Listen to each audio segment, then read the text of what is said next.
But I think I want to see a showdown. Katy versus Chris on whether people are rational. All right, let's do this. It's time for a showdown. So we're going to have a showdown between Chris and Katy about whether or not humans are rational, self-interested economic actors. A showdown is a 5-minute mini debate. At the end of the showdown, you, the audience, can decide who won. You are tuning in to the Multiversity, a podcast for higher dimensional education. Join us as we explore philosophy, science, history, and the great unknown. Okay, 5, 4, 3, 2, 1. You have 5 minutes. I'll go first. So fundamentally, my position is that people are not rational economic actors. You brought up this choice of, it seems that there's this bias where they could pay women less. They're offering women less money. And if women could do the same job for less money, then why wouldn't everybody just hire tons of women? That seems irrational. And I'm saying that you're making an assumption that people are rational, quote unquote, economic actors and make the best financial decisions for themselves. And I don't believe that to be the case. And also there doesn't seem to be a lot of evidence that that's the case. For one, we can just look at some really basic facts of human nature about how people value things. There's a lot of like conspicuous consumption, designer clothing, things that are completely irrational. Art is completely irrational. Celebrity is completely irrational, but these things are valued. Why do you say conspicuous consumption is irrational? Well, I'm saying that it's not economically. You really think it has no benefit?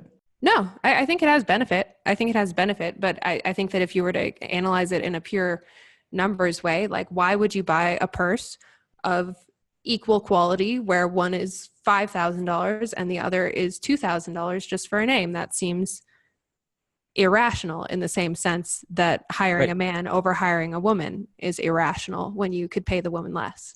Right, but clearly there's some benefit that you're not accounting for. Otherwise, you're right. Why would anybody do that? Right, and what I'm saying... But we see it all over the place. We see this type of behavior all over the place. And so, okay, so backing up, my position is that all decisions are rational. And what I mean by that is that rationality is subjective.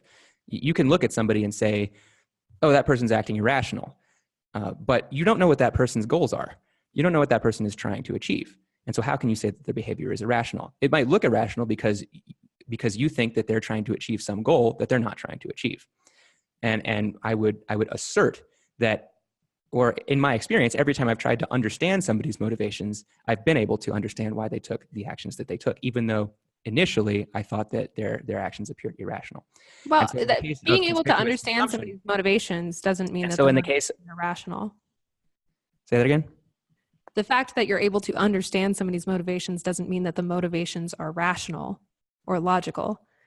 They can be understandable. They don't have to be a mystery to be irrational. That's not what rationality means. But so what do you mean that motivations can be irrational? You said every time I thought that somebody was being irrational, I looked into it and then I was able to understand their motivations. And I was saying that just because you can understand somebody's motivations doesn't mean that they're being rational. You can be irrational and not a mystery. Well, you could have irrational motivations. Like what you're saying is your motivations are wrong to that person. No, I'm saying your motivations are illogical. That's what you're saying. Yeah, that's the same thing. You're saying, why would you have those motivations? And well, you're not that person. So how do you know? Okay. I mean, one, something being illogical doesn't mean that it's wrong. It could be emotional. Emotions are rational. Emotions are telling you useful information. Emotions are often telling you useful information and are sometimes telling you information that's steering you off course because your emotions are evolutionarily geared to a different world. The emotions aren't always rational. And also we draw a distinction between somebody who's acting rationally and somebody who's acting. I'm not saying that you should always do what your emotions are telling you. That's not what I'm saying. What I'm saying is they're always telling you useful information. So it's rational to factor in how you're feeling, for sure. Okay. I agree. It's rational to factor in how you're feeling. But here, let me give you some like concrete examples of how people are often irrational. Like when they're using logic, the logic is often flawed. We can take into example that there's a phenomenon that's known as what's the best term for this? Basically, the signs of availability, where basically the more you are able to think of examples of something that are occurring, you're more likely to believe that it's more frequent. So like if there's a news story that comes out about a mass shooting, people will believe that more and more mass shootings are happening, even if they're aware that you can look at the statistics and mass shootings have been going down over the years. For example, mass shootings are going up, but if you're talking about murder rates, That confirmation bias? You could call it confirmation. Confirmation bias is more that's slightly more like different. recency bias. Yeah, It's more like what bias? This is the Out of time. Also, Kurt, you're not supposed to be talking. It's a debate. Sorry. that was a little bit rough. I was not prepared for that debate, to be real. Like there's like a bunch of weird cognitive biases that people have, like anchoring effects and like. Right. Yeah. Yes. And all that I'm saying is So- you use the information that you have and your life experience to choose the best course of action that's available to you.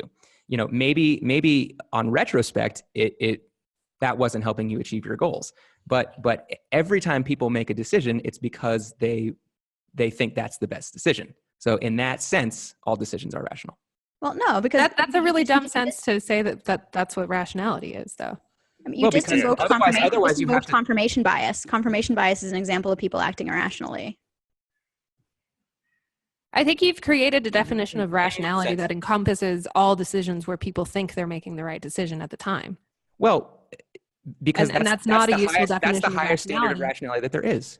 Well, No, it's not. That's not how people define rationality. That's the only way the No, definition it's- of rationality could be higher is if you impose some kind of objective standard as to what's rational, and then you have to come up with some objective goal, which is the objectively good motivation for doing things, and then you have to judge people based on that.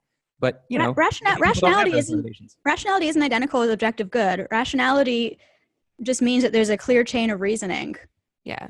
It's the quality based on clear thought and reason. Pretty much there always is. Based on clear thought So and reason. Chris is using this Austrian economics definition of rationality, and something like saying Wait, that what? your motivations. Yeah, it's from. Isn't it from Human Action? I think that's where it first. Maybe it's laid just out. it's a belief that I have that's based on my sort of skepticism about objective reality. Yeah. If I'm on a diet, but I think it's if I'm on a human diet and I want to lose 10 pounds and I see a Mars bar and I become overcome by a desire for sugar and I buy it and eat it and regret it, that was not a rational decision. Well, if you No, regret it but again, Chris if you is- regret it later, Yeah.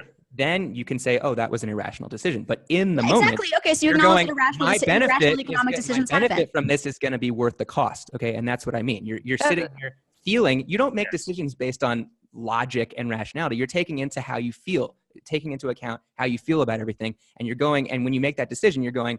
The benefit to making this decision is going to outweigh the cost, and therefore I'm going. You just said you don't make decisions based on logic and rationality.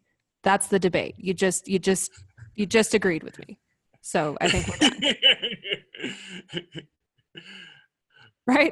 Yeah, I think we're saying the same thing. I think maybe we're just. You don't make decisions people don't make decisions based on logic and rationality. Well, because you can't.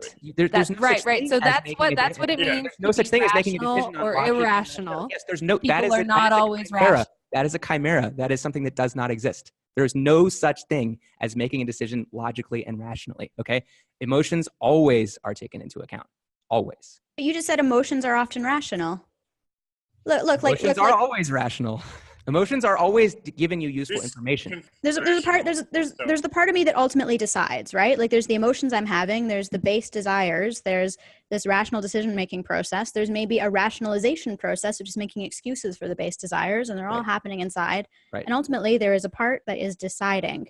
And either the part that is deciding is being controlled by my being pulled left and right by my base desires, or I'm able to like exert some kind of rational decision making where I'm coordinating all that stuff that's happening within me and coming to a rational decision. It can be rational or it can be irrational. So I disagree that there's a difference between those two things. Thank you for joining us on the Multiversity. We hope you found this episode both mind-bending and enjoyable. We can be found all over the social media space and at multiversitypodcast.com. If you like this content, give us a like, comment, follow, share, or support us on Patreon. Catch you on the flip side.